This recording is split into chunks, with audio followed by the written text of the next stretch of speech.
The world's longest construction project, clocking in at 2,000 years, is China's Great Wall.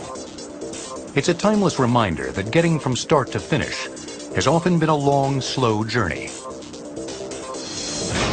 But in today's world, slow is not an option. Getting from start to finish is a race, and no one wants to be left behind. If a manufacturer doesn't respond to that consumer pull, they're going to be out of business and other people are going to take their market. The faster you can get something to the consumer, the more likely they are to buy your product over somebody else's. Modern business has to put the pedal to the metal. The fuel? Incredible innovations, all engineered to get us from start to finish in record time. Using the automobile as a kickoff point, 100 years ago, people just wanted some kind of better, faster transportation. And in 1908, Henry Ford delivered with his mass-produced Model Ts. Tin Lizzies were built by the thousands on the assembly line. Back then, it was a revolutionary process. But not even Henry Ford could have predicted how things would change. After less than an hour in the stamping shop, what was once an enormous steel coil is now a stack of shiny new auto body parts. But we're just getting started. Next up is one of the most automated departments in the entire automotive industry, Kia's welding shop.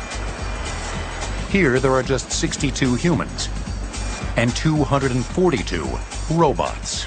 The robots improve your manufacturing abilities greatly because the repeatability is outstanding. So the same process every time, takes out the human error so the customer gets a good quality vehicle. Each vehicle that goes through the welding shop will receive more than 2,000 welds, all performed flawlessly by robots. The older assembly plants, a lot of this welding function was done using a manual gun. Human operators could take an entire day to complete a car body. Robots can fuse one together in 90 minutes.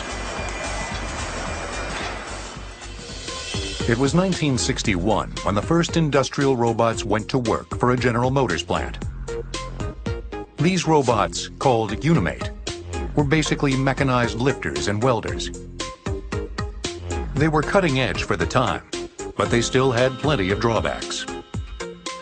They were backed up by very limited computer power. They weren't really equipped with any kind of sensing. They couldn't touch anything and feel. They couldn't see anything and feed it back into their system. So as good as they were still relatively unintelligent. But as the decades passed and technology took off, robots with sensors and computer vision became commonplace. Today at Kia, sophisticated robotic systems perform the most difficult, dangerous, and repetitive tasks, from start to finish. Each robot's controlled by an individual robot controller. It controls all the motor function, positioning data. Every robot's got to be interlocked or you'd have collisions all over the place. You got your human-machine interface right here and allows the robots to quickly communicate to each other to prevent collisions and unnecessary downtime.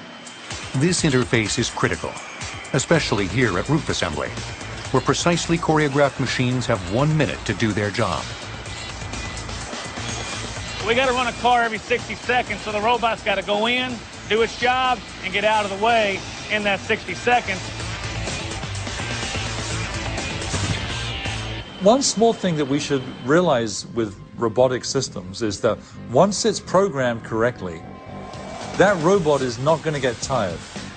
It's not going to make a mistake.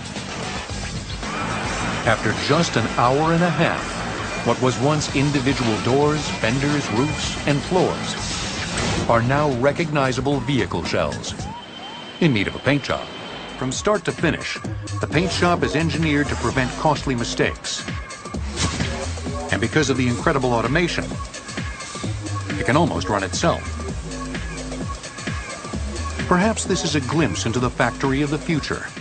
The more sophisticated our robotic systems and machine tools become, we're just going slowly but surely towards the fully automated factory.